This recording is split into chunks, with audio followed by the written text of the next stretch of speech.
Boa noite a todos, né, irmãos e irmãs. Unidos novamente, então, para a gente realizar o nosso Evangelho Semanal da FEMEL.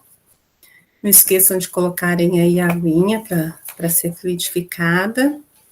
E enquanto eu faço a leitura da mensagem, já vão aí acerenando os corações. A espiritualidade aí já vai agindo, transmitindo aí paz naqueles que se fizer necessário. Vamos começar, então, o nosso Evangelho com a leitura da mensagem do livro No Portal da Luz, de Chico Xavier, pelo Espírito Emmanuel. Perante a reencarnação. Não perderás tempo reclamando contra a vida, na hipótese de que te empenhes realmente pela aquisição do conhecimento espírita, reflete na lei da reencarnação. És um espírito eterno, envergando temporária forma física, à maneira de um servidor, vestindo uniforme de trabalho, francamente deteriorável e passageiro. Observa os próprios hábitos e tendências e perceberás o que foste nas existências passadas. Analisa os que te rodeiam no círculo doméstico social e identificarás com quem te comprometeste para sanar os próprios débitos ou traçar a própria senda de elevação. Estuda o quadro que te emoldura as atividades e anotarás de que ponto deves partir em demanda à melhoria. Sobretudo, é preciso ponderar que se ninguém nasce para o mal, muito menos renascerá para reconstruí-lo ou reafirmá-lo. Um aluno repete o currículo de lições no objetivo de ganhar à frente, não para acomodar-se à retaguarda. Convence-te de que retornamos à Terra com o fim de ampliar os valores do bem cada vez mais. Indispensável corrigir-nos naquilo que erramos, replantar dignamente a leira do destino que relegamos outrora ao relaxamento. Levantar aqueles que impelimos à queda, amar aos que aborrecemos, acender alegria nos corações que encharcamos de lágrimas. Estás hoje no lugar e na posição em que podes claramente doar a vida nas pessoas dos outros, tudo aquilo que és capaz de sentir, pensar, falar ou fazer de melhor. Vamos agora, então, para a nossa prece inicial, fechando os nossos olhos, elevando os nossos pensamentos, rogando ao Deus Pai, Supremo Criador, e a Jesus, nosso doce Mestre, exemplo de virtude, amigo de todas as horas, que permitam que os benfeitores possam nos assistir em mais um dia de estudo do Evangelho. Que sejamos receptíveis aos ensinamentos e que possamos nos deixar envolver pelo seu amor, Senhor. Pai misericordioso, que possamos a cada dia nos tornarmos melhores, nos aproximando de Ti, amando e servindo aos nossos semelhantes. Te pedimos que nos conduza pela estrada, para não nos perdermos do caminho do bem. É com muita gratidão no coração que agradecemos, Senhor. Vamos mentalizando os benfeitores espirituais, pedindo que nesse momento de reflexão e prece, as nossas águas sejam fluidificadas, que nelas possam ser depositados os medicamentos necessários ao nosso bem-estar, nossa saúde física, mental e espiritual. Obrigada, Senhor, pela tua proteção e amparo de todos os dias. E esteja sempre conosco, como sempre estamos contigo. Que assim seja. Bem, hoje nós teremos a Aninha fazendo a leitura no capítulo 4 do Evangelho, né, o Cristo Consolador. E em seguida a nossa irmã Mari fará os comentários. Aninha, por favor. Boa noite a todos. Limites da encarnação. Quais os limites da encarnação? A bem dizer, a encarnação carece de limites precisamente traçados, se tivermos em vista apenas o envoltório que constitui o corpo do espírito, dado que a materialidade desse envoltório diminui a proporção que o espírito se purifica. Em certos mundos mais adiantados do que a Terra, já ele é menos compacto, menos pesado e menos grosseiro, e, por conseguinte, menos sujeitos a vicissitudes. Em grau mais elevado, é diáfano e quase fluídico. Vai desmaterializando-se de grau em grau e acaba por se confundir com o perispírito.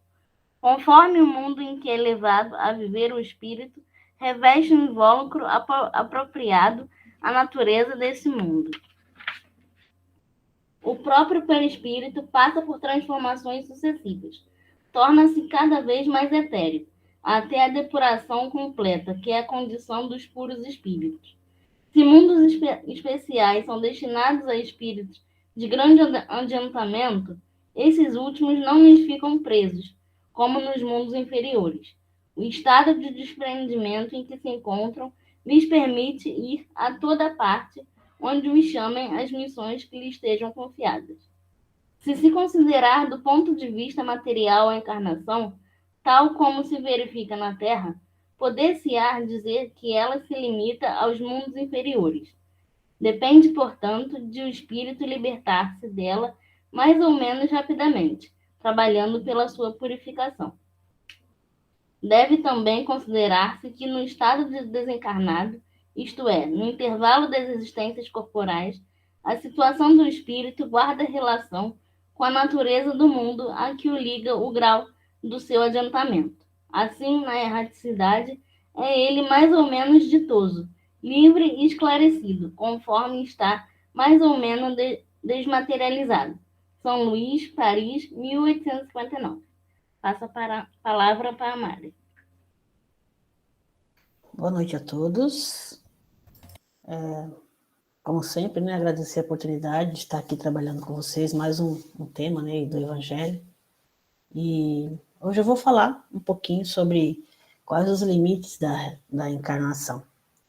Será que nós temos algum limite para desenvolver o nosso processo evolutivo, né, nossa caminhada evolutiva? A encarnação, ela precisa ser compreendida como uma oportunidade de crescimento e de evolução do nosso espírito. E essa evolução, né, não se dá apenas no campo da inteligência, mas também no campo dos nossos sentimentos. Nós não temos um limite determinado para viver em um determinado mundo, né, ou mesmo aqui na Terra. Isso dependerá muito da nossa conduta. À medida que nós vamos melhorando nossos sentimentos, que nós vamos entendendo, né, e entrando no campo do amor, no campo da compreensão, né, da lei divina, que é o amai-vos uns aos outros, como eu vos amei, que é amar a Deus sobre todas as coisas, quando nós compreendemos a importância dessa lei em nossa vida, nós vamos nos despojando de muitos sentimentos que têm, né, com certeza, nos prejudicado, né, no contexto da nossa evolução. Nós estamos vivendo hoje um momento, né, de grandes dificuldades, apesar de que muitos irmãos ainda não compreenderam a responsabilidade que têm pela vida. Imaginem a alegria de um espírito quando ele chega ao mundo, né, quando ele é recebido por mãos de amigos, né, mãos amigas, né, dos médicos, né, dos auxiliares, das enfermeiras, quando sua nova oportunidade, de fato, é efetivada. Né? E oportunidade que só Deus pode nos oferecer, que é a da reencarnação. Então, o choro daquela criança é como se fosse a voz de sua alma dizendo: cheguei ao mundo, estou aqui, estou reencarnado, quero aprender, quero evoluir, preciso ser amado para que eu também possa amar. E essa oportunidade é uma bênção que nós precisamos perceber, enxergar e principalmente valorizar. Nós temos olhado só o lado ruim da vida, e é por isso que nós nos prendemos, né, a isso. E se torna difícil a modificação do nosso contexto perispiritual. E à medida que nós vamos desenvolvendo o nosso sentimento, nós vamos alimentando as células do nosso corpo, né, que envolve o espírito, o corpo perispiritual, né, o nosso perispírito, de novas vibrações e de novas energias. Por isso que Jesus disse: brilha a vossa luz. Só que isso, né, brilhar a nossa luz, isso demanda tempo, né? Nós sabemos. Por quê, né? Porque sair do estado de ignorância que nós fomos criados, né, simples e ignorantes, destituídos da verdade, demanda muito tempo. Há milênios que estamos peregrinando, né? Por isso não temos um limite, né, determinado para a encarnação. Mas quando chegamos no mundo espiritual, através da desencarnação, e lá ficamos na erraticidade, né? Ou seja, nesse período que chegamos no mundo espiritual e aguardamos a nossa nova oportunidade de voltar, nós constatamos de que forma é que nós iremos voltar para o mundo, né? O que ainda precisa melhorar? O que ainda falta, né, nesse nosso processo evolutivo? Então, na erraticidade, nós constatamos qual é a densidade fluídica e energética que nós, né, adquirimos até aquele momento no nosso contexto espiritual. Então, é preciso ver que todos nós estamos enfrentando momentos que não podem mais ser vistos como dores, mas sim como acerto com as leis, né, com as leis divinas. Porque quando nós fomos planejar, né, a nossa reencarnação, logicamente, amparados por espíritos que com muito mais competência, né, nos auxiliaram para que nós pudéssemos traçar, né, alinhar nosso planejamento, nós estávamos preparados para enfrentar este momento, ou pelo menos, né, fomos alertados sobre o que nós estaremos passando, né? E não existe o acaso, tudo é um movimento divino e o Espiritismo tem nos trazido esse aprendizado. E nós não podemos mais, né, ficarmos aí presos aos fenômenos, né, dos espíritos, do espiritismo, mas ver a importância dessa doutrina que está sempre aí a nos esclarecer, né, a nos ensinar como nos libertar do ódio, da mágoa, dos rancores, que ainda, né, permeiam e escurecem o nosso corpo perispiritual, devido à ausência de energias luminosas dos nossos sentimentos. Justamente porque ainda estamos em processo de mudança desses sentimentos. E ainda estamos engatinhando, caminhando nesse processo. É preciso que façamos conosco um trabalho de modificação do nosso contexto mental, né? E o próprio perispírito, a gente vê, como foi lido ali, né, passa por transformações sucessivas na nossa caminhada evolutiva. A cada encarnação que nós melhoramos, nós mudamos também a densidade fluídica desse corpo perispiritual. E com essa melhora no campo dos nossos sentimentos, o espírito vai desenvolvendo a necessidade de amar e aprender a amar. O espírito vai deixando para trás essas quireras da mágoa, que são o quê? Núcleos de dor, que são pontos escuros no nosso contexto perispiritual. Né? Para que mudanças, então, sejam de suas vibrações, da densidade do nosso corpo espiritual possa ocorrer.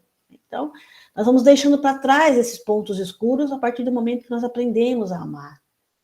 Muitas pessoas acham que quando a gente morre, que a gente vai chegar lá no plano espiritual e tudo vai ser maravilhoso.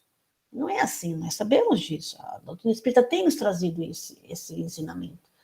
Nós vamos chegar lá, né, com uma densidade fluídica compatível com as obras que cada um fez aqui na Terra.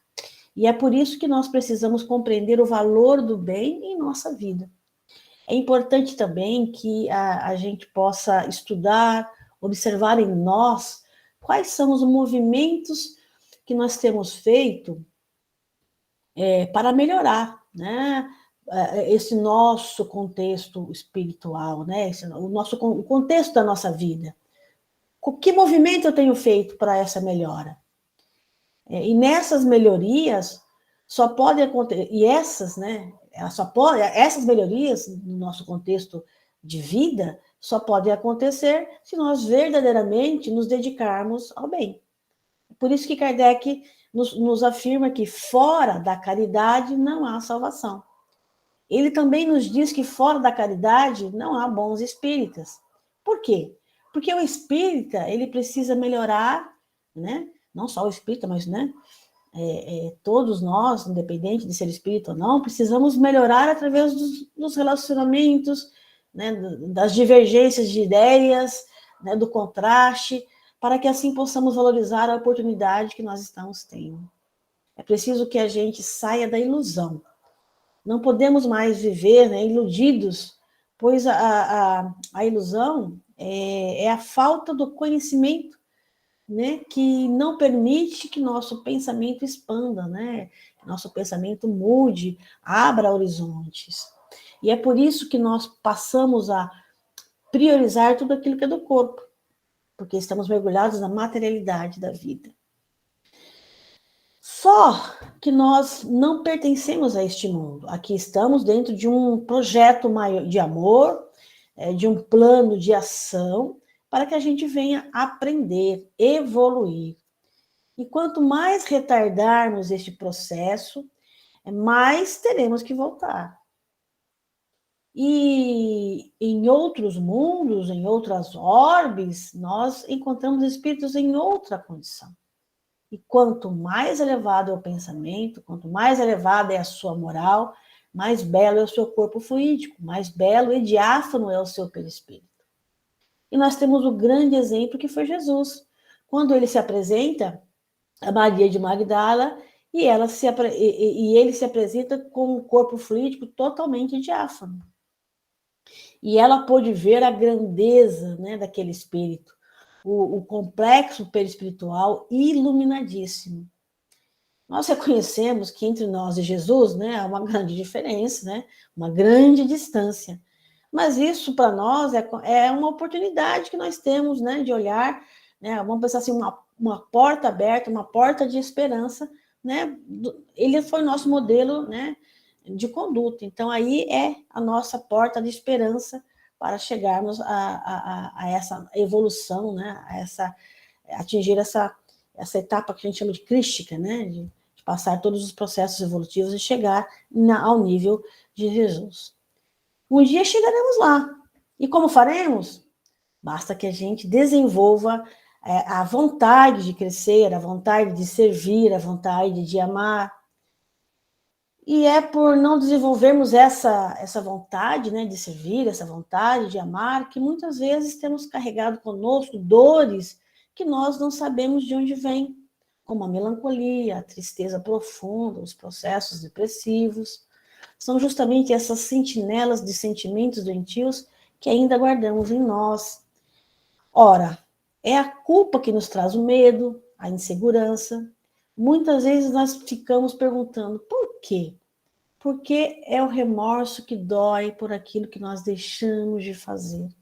E nós temos que lembrar que o Espiritismo, sendo o cristianismo redivivo, ele nos convida a vivenciar o Evangelho de Jesus. E Jesus nos deixa uma frase muito importante. A César o que é de César e a Deus o que é de Deus. Então, nós estamos no mundo sem sermos do mundo. Mas aqui estamos para melhorar nossos sentimentos, né? Para mudar nosso padrão vibracional, né? Nosso contexto aí espiritual e mental. Porque nós reencontramos aqui, né, com aqueles espíritos do passado, cuja lei do amor nos permite reencontrar, né, com esses irmãos, mas com uma outra roupagem física que vai fazer que a gente não consiga identificar, né, que nós não consigamos reconhecer a sua identidade profunda. Nós até conhecemos a sua personalidade, mas nós não sabemos quem é o espírito. Podemos sentir simpatias, afinidades, Mas a identificação da individualidade não nos é permitido para que a gente não caia, né, nos desvaneios e nos mesmos erros de ontem. Então, é preciso que a gente possa irmanarmos, né, uns aos outros, né? Sermos, né, irmãos, como Jesus nos ensinou, para que nós não fujamos, né, dos tormentos que muitas vezes ainda nos aprisionam, tá? Para que a gente possa fugir, né, desses tormentos, que vira e mexe estão aí a nos aprisionar novamente.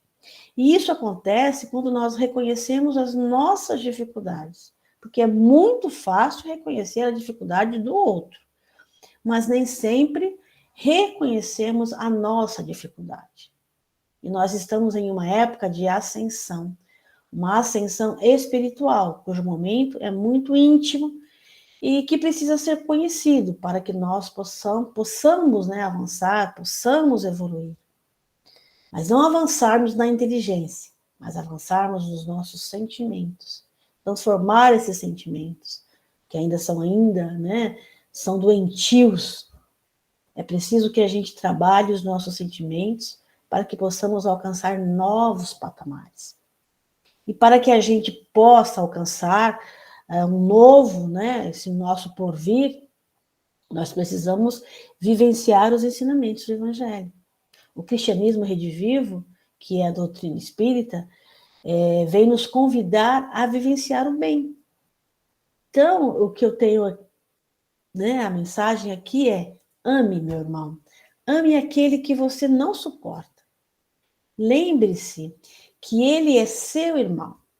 Porque senão, quando nós atravessarmos o portal da morte, né, quando estivermos lá no plano espiritual, nós vamos nos encontrar com esse espírito novamente e vamos chorar pelas oportunidades que Deus nos deu e que nós não aprendemos a vivenciar conforme, né, deveríamos ter vivenciado.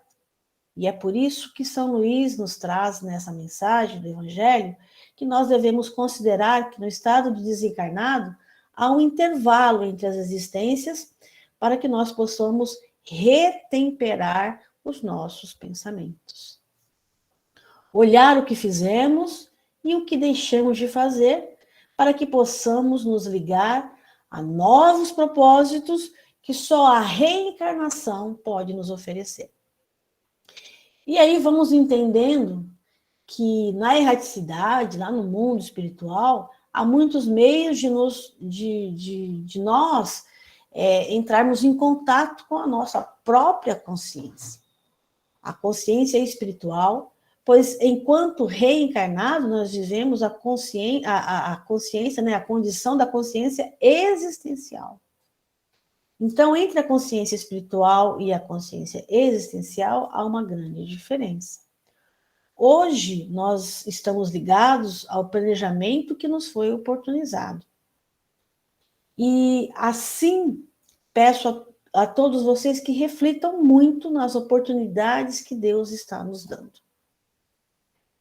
Elimine a raiva, a mágoa, sinta-se feliz para que você possa mudar o seu contexto espiritual e um dia, quem sabe, nós todos estaremos em uma posição melhor e candidatos a esse mundo de regeneração. E depois, ao mundo do progresso, ao mundo dos espíritos felizes, para que possamos alcançar a esfera crística e continuar cada vez mais contribuir, né, cada vez mais com os nossos irmãos que caminham atrás de nós.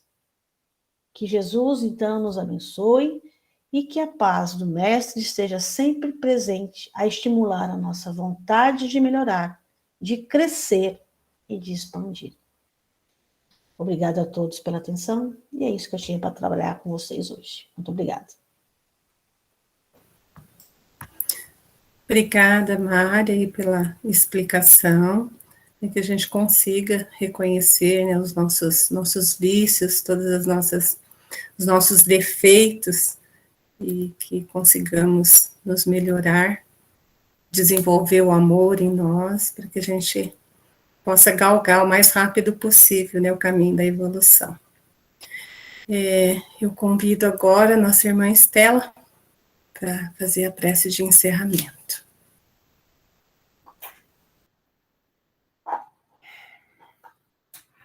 Então, vamos fechar os nossos olhos, acalmar nossos corações e elevar os nossos pensamentos a Jesus. E que nesse momento nós possamos ser amparados pelas boas energias dos nossos irmãos espirituais. Agradecer primeiramente pela oportunidade de estarmos novamente juntos essa noite, no nosso Evangelho. Que, como foi dito nas palavras de hoje, que possamos agradecer pela oportunidade da vida, pelas oportunidades dessa encarnação. Pedimos a Deus que possamos realmente viver e transmitir o amor de Jesus. Que possamos ter a sabedoria de compreender que, por mais que estejamos enfrentando momentos difíceis, que nunca estamos sozinhos. Pedimos a Deus que derrame sobre nós bênção de paz, que fortaleça a nossa fé e esperança por dias melhores. Que assim seja. Que assim seja. Obrigada, Estela, pela linda prece. Obrigada a todos, novamente, pela companhia. E eu aguardo vocês na próxima quinta. Fiquem com Deus.